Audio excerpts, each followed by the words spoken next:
Hello guys, नमस्ते। How are you?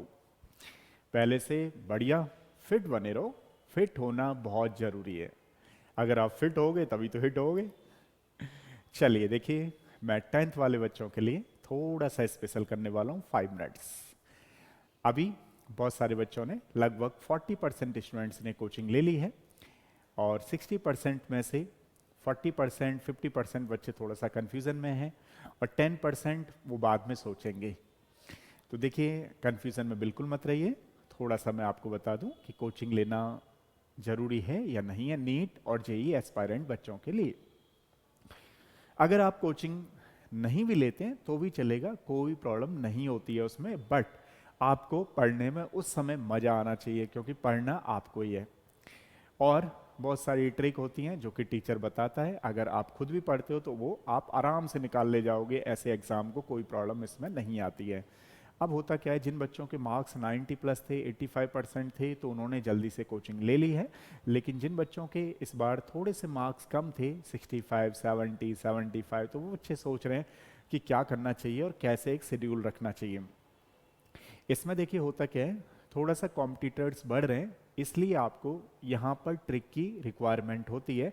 आप लोग जब 10th से 11th में आते हो तो एक गुड और एक बेस्ट मेंटर्स की रिक्वायरमेंट आपको पड़ेगी। थोड़े दिन के लिए तो जरूर पड़ेगी, ठीक है। बाद में आप चल जाओ, दौड़ जाओ, वो वाली बात अलग है। लेकिन स्टार्टिंग में थोड़ा सा एक गाइड करने वाला होना चाहिए। मान लीजिए आपके घर में मम्मी या पापा हैं तो भी कोई दिक्कत नहीं है, वो भी काम कर देंगे आपका और बढ़िया कर देंगे, ठीक है। देखिए, अगर मैं एक बात करूं जेई की, तो ध्यान रखना, जेई में आज की डेट में, बोर्ड में 10th में तो उतना फर्क नहीं पड़ा था, लेकिन 12th क्लास में 75% आपके नहीं है तो आप आईआईटी जेई में नहीं जा सकते हो, मतलब आईआईटी में नहीं जा सकते हो, और तो और एनआईटी वगैरह में भी एडमिशन नहीं ले सकते हो। तो आपके 10th से उतना ज़्यादा ध्यान अब आपको फोकस करना है बोर्ड के एग्ज़ाम पे। ध्यान रखना, बोर्ड में जब आपके अच्छे नंबर होंगे तभी आप इन कंपटीशन में बहुत अच्छा परफॉर्मेंस कर पाओगे। अब जैसे नीट में मार्क्स का तो कुछ ऐसा है नहीं, क्योंकि 50% मार्क्स वाला ही बच्चा दे सकता है एग्ज़ाम। लेकिन ओवरऑल बात यहाँ 50% की नहीं होती है, बात यहाँ होती है कि बोर्ड में आपके अच्छे नंबर हैं या नहीं है। तो देखो, जितना ज़रूरी आपका कंपटीशन है उतने से ज़्यादा ज़रूरी है कि आपके बोर्ड में मार्क्स बहुत अच्छे आएँ। उसके लिए आपको एनसीईआरटी से पढ़ना शुरू करना है और चीज़ों को देखना है कि आपको समझ में आ रही हैं नहीं आ रही हैं। थोड़ा सा मैं आपको बताऊं, क्योंकि मेरा बताना काम है, ताकि आपको पता लग पाए कि कैसे शेड्यूल में होता है और आगे क्या चलना है। मैं आपको बीच बीच में बताता रहूँगा। जैसे 2020 का एक डेटा लें तो नीट में 15 लाख स्टूडेंट अपीयर हुए थे। 21 में ये जो डेटा था वो 18 लाख हो गया था। 22 में जो ये 23 में जो डेटा है, 23 का 21 लैक्स स्टूडेंट अपीयर हुए थे इस बार। तो मतलब ऑन एंड अप्रोक्सीमेशन में अगर एक आइडिया लिया जाए तो लगभग 3 से 4 लैक्स पर ईयर इंक्रीमेंट हो रहा है। यानी कि आप लोग अगर जो नीट दोगे तो 25 में दोगे, या आईआईटी जेई दोगे तो 25 में दोगे, तो उस समय लगभग 30 लैक्स हो जाएं तो उसमें भी कोई सरप्राइजिंग बात इसमें नहीं होगी। हालांकि सीट्स तो बढ़ रही हैं, लेकिन फिर भी कंपटीशन भी जबरदस्त बढ़ रहा है। इसमें नया क्या है वो आपको ध्यान देना है। नया ये है कि जैसे मान लीजिए बहुत सारे बच्चों को लगता है यार 10th में नंबर कम आ गए। अब दो बच्चे, एक तो सोच रहा है मार्क्स कम आ गए, मैं क्या करूं क्या करूं। एक सोच रहा है यार मेरे मार्क्स कम आ गए, अब मैं बोर्ड में बहुत अच्छा करूंगा, बोर्ड में 12th में मुझे जबरदस्त देना है एकदम से, और वो पढ़ना शुरू कर देता है। एक बच्चा ये सोचता रहता है यार क्या करूं, कैसे करूं, पढ़ाई कहां से शुरू करूं। तो ऐसे करते करते 2-3 महीने और निकल गए तो प्रॉब्लम फिर आ जाएगी। तो कभी भी ध्यान रखना, सक्सेस में और एक फेलियर में डिफरेंस होता है सोच का। इन दोनों में अगर जो डिफरेंस, बेसिक डिफरेंस है वो थिंकिंग का है। जैसा आप सोचेंगे वैसे ही बन जाओगे, इस बात का भी ध्यान रखना है। तो हर मोड पे आपको पॉजिटिव सोचना है। बहुत सारे लोग कहेंगे आपको कि नेगेटिव भी सोच के रखिए, मैं कहता हूं नेगेटिव तो बिल्कुल सोचना ही नहीं है। हमेशा आपको पॉजिटिव रहना है, क्योंकि अगर आप पॉजिटिव रहते हो तो हो सकता है कि कई बार गाड़ी छूटती हुई भी आप पकड़ लेते हो। लेकिन अगर आप पॉजिटिव ही नहीं रहेंगे तो गाड़ी डेफिनेटली छूट ही जाएगी। इस बात का भी ध्यान रखें। तो हमेशा एक तो अपने ऊपर कॉन्फिडेंस रहें, क्योंकि काम आपने ही करना है।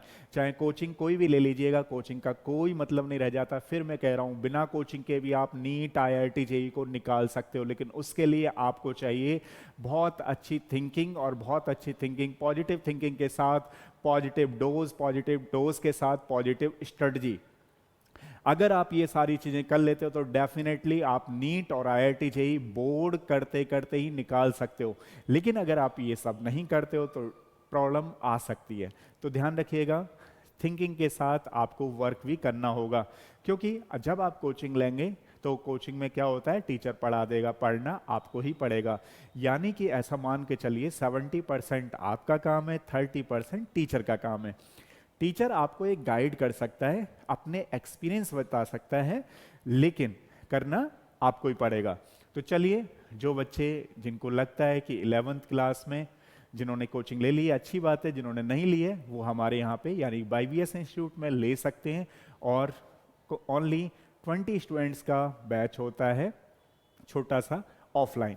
अगर ऑनलाइन की बात करें तो ओनली 50 स्टूडेंट्स होते हैं ऑनलाइन बैच में, ठीक है।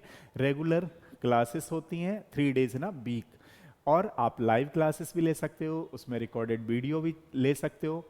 एवरी डे आपको हम लोग प्रैक्टिस कराते हैं, डेली प्रैक्टिस पेपर के साथ, और एवरी 15 डेज में आपका असेसमेंट टेस्ट लेंगे।